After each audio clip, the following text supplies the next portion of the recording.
ಪ್ರಿಯರೇ, ದಿನದ ಬದುಕಿಗೊಂದು ಕ್ರಿಸ್ತನ ಈ ದನಿ ನಮ್ಮೆಲ್ಲರಿಗೂ ಪ್ರೇರಣೆಯಾಗಲಿ. ಪೂಜಾ ವಿಧಿಯ ಸಾಧಾರಣ ಕಾಲದ 28ನೆಯ ವಾರ, ಅಕ್ಟೋಬರ್ 16, 2025 ಗುರುವಾರ.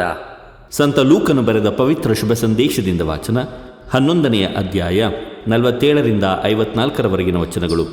ಆ ಕಾಲದಲ್ಲಿ ಯೇಸು ಧರ್ಮಶಾಸ್ತ್ರಜ್ಞರನ್ನು ಉದ್ದೇಶಿಸಿ ಹೀಗೆಂದರು: ಶಾಸ್ತ್ರಜ್ಞರೇ, ನಿಮಗೆ ಧಿಕ್ಕಾರ! ನಿಮ್ಮ ಪಿತೃಗಳು ಕೊಂದು ಹಾಕಿದ ಪ್ರವಾದಿಗಳಿಗೆ ನೀವು ಅಂದದ ಗೋರಿಗಳನ್ನು ನಿರ್ಮಿಸುತ್ತೀರಿ. ನಿಮ್ಮ ಪಿತೃಗಳ ಕೃತ್ಯಗಳನ್ನು ನೀವು ಅನುಮೋದಿಸುತ್ತೀರಿ ಎಂಬುದಕ್ಕೆ ಇದೇ ಸಾಕ್ಷಿ. ಏಕೆಂದರೆ ಪ್ರವಾದಿಗಳನ್ನು ಕೊಂದವರು ಅವರಾದರೆ ಗೋರಿ ನಿರ್ಮಿಸುತ್ತಿರುವವರು ನೀವು.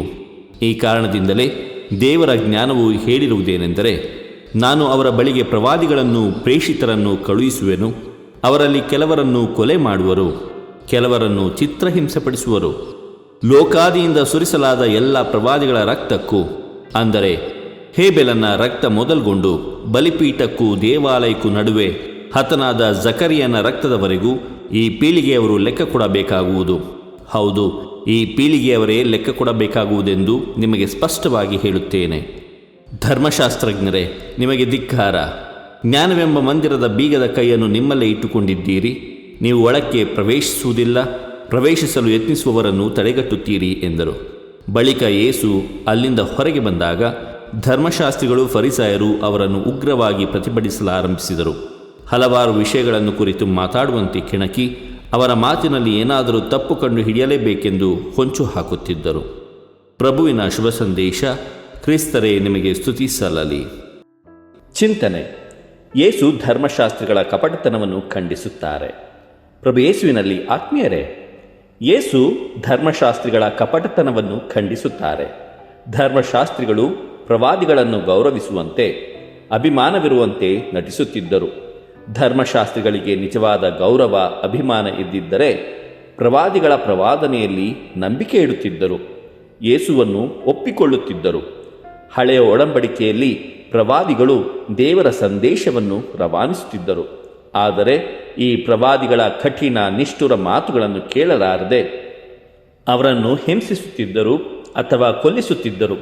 ಸಾವನ್ನಪ್ಪಿದ ಪ್ರವಾದಿಗಳ ಮೇಲೆ ಗೋರಿಗಳನ್ನು ಕಟ್ಟಿಸಿ ತಾವು ಮಾಡಿದ ತಪ್ಪಿಗೆ ಕ್ಷಮೆಯಾಚಿಸುತ್ತಿದ್ದರು. ಅವರ ಪೂರ್ವಿಕರಂತೆ ಧರ್ಮಶಾಸ್ತ್ರಿಗಳು ಕೂಡ ಪ್ರವಾದಿಗಳಿಗೆ ಗೋರಿಗಳನ್ನು ಕಟ್ಟುತ್ತಾರೆಯೇ ಹೊರತು ಅವರ ಮಾತುಗಳನ್ನು ಆಲಿಸಿ ಅದರಂತೆ ನಡೆಯರು ಎಂದು ಯೇಸು ಖಂಡಿಸುತ್ತಿದ್ದಾರೆ. ದೇವರು ನಮ್ಮೆಲ್ಲರನ್ನು ಆಶೀರ್ವದಿಸಲಿ. ಇದು ಧನಿಮಾಧ್ಯಮ ಮನೆಯ ಕೊಡುಗೆ. ಧ್ವನಿ ವಂದನೆಯ ಸ್ವಾಮಿ ಶಾಂತಕುಮಾರ್ ಜೆ, ಬೆಂಗಳೂರು ಮಹಾಧರ್ಮ ಕ್ಷೇತ್ರ. ಪ್ರಿಯರೇ, ಈ ಚಾನೆಲ್ ಅನ್ನು ಸಬ್ಸ್ಕ್ರೈಬ್ ಮಾಡಿ ಪ್ರತಿದಿನ ದೇವರ ವಾಕ್ಯವನ್ನು ಆಲಿಸುತ್ತಾ ಅದನ್ನು ಇತರರೊಂದಿಗೆ ಹಂಚಿಕೊಳ್ಳಲು ನಮಗೆ ನೆರವಾಗಿರಿ. ಧನ್ಯವಾದಗಳು.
ದೇವರು ನಮ್ಮೆಲ್ಲರನ್ನು ಆಶೀರ್ವದಿಸಲಿ.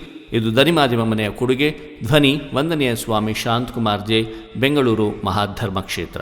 ಪ್ರಿಯರೇ, ಈ ಚಾನೆಲ್ ಅನ್ನು ಸಬ್ಸ್ಕ್ರೈಬ್ ಮಾಡಿ ಪ್ರತಿದಿನ ದೇವರ ವಾಕ್ಯವನ್ನು ಆಲಿಸುತ್ತಾ ಅದನ್ನು ಇತರರೊಂದಿಗೆ ಹಂಚಿಕೊಳ್ಳಲು ನಮಗೆ ನೆರವಾಗಿರಿ. ಧನ್ಯವಾದಗಳು.